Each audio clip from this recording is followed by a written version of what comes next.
আমাদের সঙ্গে তাদের ব্যবসা বাণিজ্য ভালো হতে পারে, এই সমস্ত নিয়ে আলোচনা করছেন। এবং আমাদের নির্বাচন নিয়েও নাকি ওনাদের কিছু পর্যবেক্ষণ ওনারা বলছেন। আমরা বুঝতে পারি না যে পাকিস্তান আমাদেরকে কী গণতন্ত্র শেখাবে। পাকিস্তানের সবচেয়ে জনপ্রিয় নেতা ইমরান খানকে যারা জেলের মধ্যে রেখে দিয়েছে, ইমরান খানের দল স্বতন্ত্র নির্বাচন করে যায় নাকি একক সংখ্যাগরিষ্ঠতা প্রায় সবচেয়ে বেশি আসন পেয়েছে, একক সংখ্যাগরিষ্ঠ হয়নি কিন্তু সবচেয়ে বেশি আসন পেয়েছে। তো সেই দলের নেতাকে তারা জেলে ভরে রেখেছে। এই হলো ওদের গণতন্ত্রের অবস্থা। তারা আমাদের গণতন্ত্র সম্পর্কে হয়তো সবক টবক দিবে, আমরা সেটা পেয়ে খুব আনন্দ অনুভব করব। যাই হোক, এগুলি হচ্ছে, বাট সেটা আমার আলোচনা না। আলোচনা হলো আজকে আমাদের পররাষ্ট্র উপদেষ্টার সঙ্গে পাকিস্তানের এই পররাষ্ট্রমন্ত্রীর একটা দ্বিপাক্ষিক বৈঠক হয়েছে। সেই বৈঠকের পর তারা কিছু আপনার সমঝোতা স্মারক, কিছু চুক্তি এগুলো করেছে আর কি, খুবই ইনসিগনিফিকেন্ট। এগুলো খুব যে একটা জরুরি, দেশের জন্য খুব একটা গুরুত্বপূর্ণ আমি তাও মনে করি না। বাট আলোচনার বিষয়টা হলো, সাংবাদিকরা জিজ্ঞাসা করেছেন যে আমাদের সঙ্গে যে পাকিস্তানের কিছু অমীমাংসিত ইস্যু আছে সেগুলোর ব্যাপারে উনি কী বলতে চান।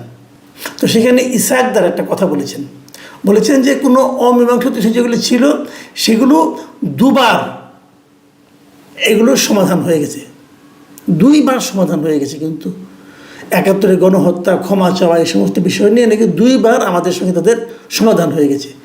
কবে কবে সমাধান হলো? উনি বলেছেন যে 74 সালে যখন জুলফিকার ভুট্টো প্রথমে দেশে আসেন, তখন আমাদের এখানে ক্ষমতায় ছিলেন শেখ মুজিবুর রহমান, বঙ্গবন্ধু শেখ মুজিবুর রহমান। ওনার সঙ্গে নাকি একবার তারা ক্ষমা টমা চেয়েছে, একবার সমাধান হয়েছে। আরেকবার সমাধান হয়েছে 2000 সালের শুরুতে। সেই সময়ে পারভেজ মোশাররফ এখানে এসেছিলেন এবং তিনি সেখানে এসে 2000 সালে এসে উনি নাকি খোলা মনে এই বিষয়টা সমাধান করে গেছেন। কী সমাধান করেছেন আমরা কিন্তু এখন ব্যাপারটা বুঝতে পারছি না, কী প্রবলেমগুলো কী। আমাদের পরবর্তী সময়ে ওই একই অনুষ্ঠানের পরে আর কি, যখন আমাদের ইয়েকে জিজ্ঞাসা করা হলো, আমাদের যে পররাষ্ট্র উপদেষ্টা তাকে যখন জিজ্ঞাসা করা হলো, তিনি কিন্তু পাকিস্তানের পররাষ্ট্রমন্ত্রীর বক্তব্যের সঙ্গে একমত হননি। এবং তিনি বলেছেন যে 2 দেশের অমীমাংসিত ইস্যু নিয়ে আগামী দিনে উভয় পক্ষই আলোচনা চালিয়ে যাবে।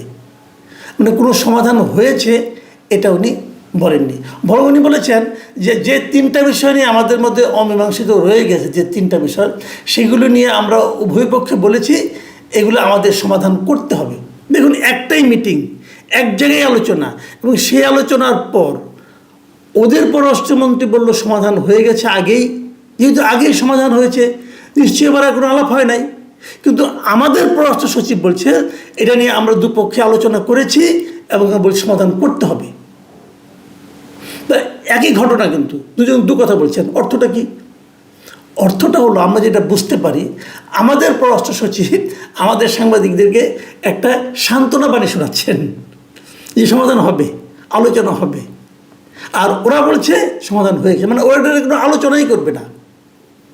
এখন প্রশ্নটা হলো, আমাদের সঙ্গে তাদের অমীমাংসিত ইস্যুগুলি কি?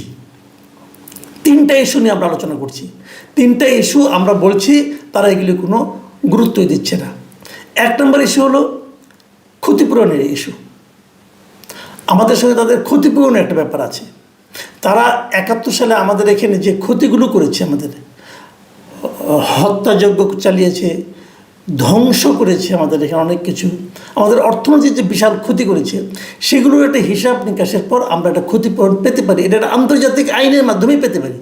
এটা আন্তর্জাতিক আইন আছে, সে আলোচনা আমি একটু পরে আসছি। কিন্তু আমাদের খুব নিকট অতীতে আছে। কিন্তু এই যে ইরাক যখন কুয়েত দখল করেছিল, তখন কিন্তু তারা ক্ষতিপূরণ দিয়েছিল। ওই আলোচনাটা কত আমি একটু পরে বলছি, আমি আগে 3টে ইস্যু বলে নিই। দ্বিতীয় ইস্যুটা হলো, আমাদের এখানে যে গণহত্যা হয়েছে সেই ব্যাপারে আমাদের দাবি হলো পাকিস্তান তারা দুঃখ প্রকাশ করুক, তারা বলুক যে মাপ চাক আমাদের কাছে, যে আমরা একটা অন্যায় করেছি, তোমাদের কাছে ক্ষমা চাই। ভেরি ইন্টারেস্টিং বিষয় হলো, এই বিষয়টা নিয়ে কিন্তু ইমরান খান যখন পাকিস্তানের বিরোধী দলের ছিলেন, যখন উনি প্রধানমন্ত্রী হননি, তখন কিন্তু উনি পাকিস্তানের সংসদে বলেছিলেন যে পাকিস্তান গভর্নমেন্টের উচিত বাংলাদেশের কাছে ক্ষমা চাওয়া 71-এর ঘটনা নিয়ে। এটাও কোনো প্রকাশ্য ক্ষমা, আনুষ্ঠানিকভাবে ক্ষমা কেউ চায়নি। 3 নম্বর হলো যে আমাদের এখানে পাকিস্তানের অনেক নাগরিক আটকা পড়ে আছে, যে বিহারি আমরা বলি না, যে বিহারি ক্যাম্প আছে একটা মোহাম্মদপুরে, আরও আরেক জায়গায় সৈয়দপুরে বোধহয় এরকম একটা আছে, যে প্রচুর পাকিস্তানি কিন্তু আমাদের এখানে আটকা আছে, যারা পাকিস্তানে ফেরত যেতে চায় কিন্তু যেতে পারেনি, যারা বাংলাদেশের নাগরিকত্বও গ্রহণ করেনি এখন পর্যন্ত, কিন্তু আমাদের এখানে বসবাস করছে। তো তারা তো পাকিস্তানি নাগরিক, তাদেরকে পাকিস্তান গভর্নমেন্ট ফেরত নেবে, এই দাবিটা আমরা করছি। তারা তো আমাদের নাগরিক না।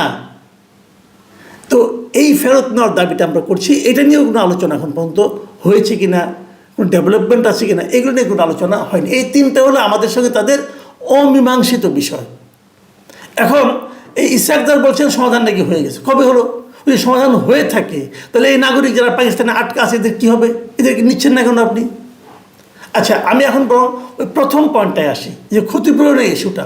ক্ষতিপূরণ কি দেয় কোনো দেশ? হ্যাঁ, দেয়। আপনাদের আমি একটা ছোট্ট উদাহরণ দিয়ে বলি, তাহলে বুঝবেন। 1990-91 সালে ইরাক কুয়েতে একটা যুদ্ধ হয়েছিল।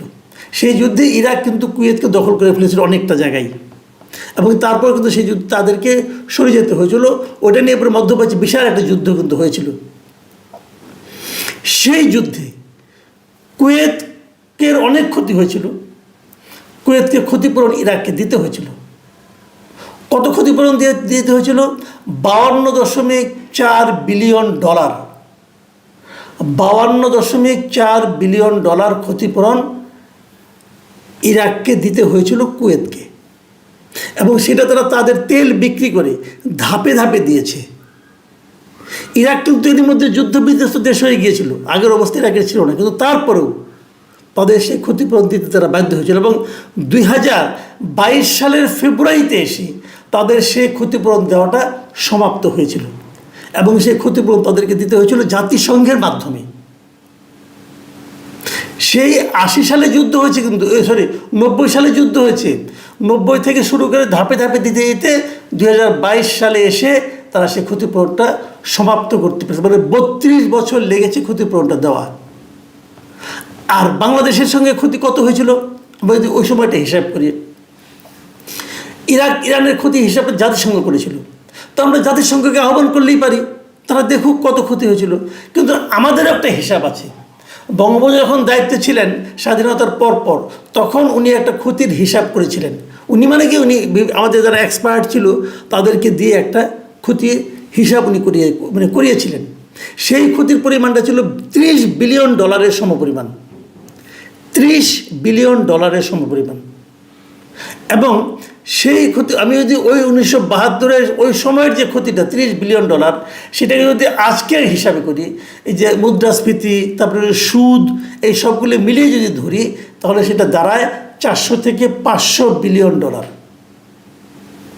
তাহলে আমরা মিনিমাম $400 বিলিয়ন পাকিস্তানের কাছে ক্ষতিপূরণ হিসাবে দাবি করতে পারি।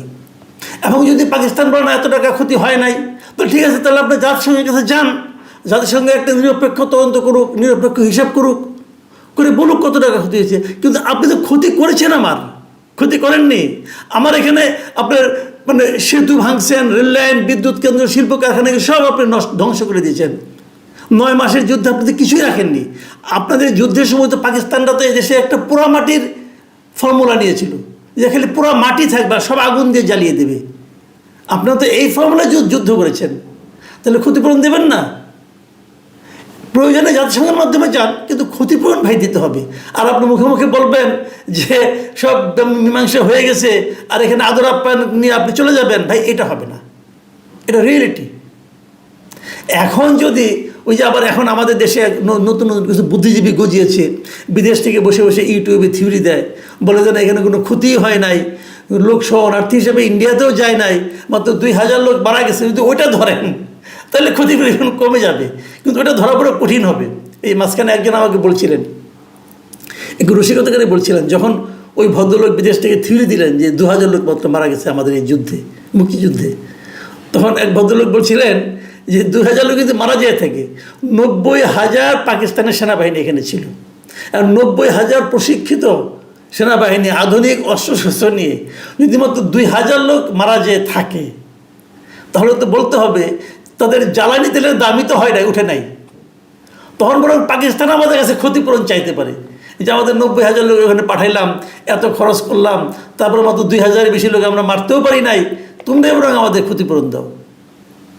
এখন পাকিস্তানের যারা আসছেন এখানে আমাদের কর্মকর্তা নেতৃবৃন্দ, তারা কি ওই ভাষণ শোনার পরে আসছেন কিনা আমি জানি না, হয়তো এই জন্যই বলছেন যে ক্ষতিপূরণ দেওয়া হয়ে গেছে অথবা মীমাংসা হয়ে গেছে অমীমাংসিত বিষয়ের, আমি জানি না। তবে আমি মনে করি সরকারে যিনিই থাকুন না কেন, যত দিনের জন্যই থাকুন না কেন, জাতীয় স্বার্থ তার কাছে সবচেয়ে বড় হওয়া উচিত। এই তৌহিদ হোসেন বলুন আর ডক্টর ইউনূস বলুন, ওনারা যদি জাতীয় স্বার্থকে সমুন্নত রাখতে না পারেন, ওই যে পাকিস্তানের কাছে আমাদের 3টা অমীমাংসিত বিষয়ে সুরাহা না করতে পারেন, অন্তর্গত যদি দাবিটা চলতে না পারেন, তাহলে ভাই আপনাদেরকে আত্মহত্যা করা উচিত। তাহলে বুঝতে হবে এই জাতির জন্য আপনারা আসলে অসম্মানী বই নিয়ে আসছেন। প্রিয় দর্শক, এখন এ পর্যন্তই। আল্লাহ হাফিজ।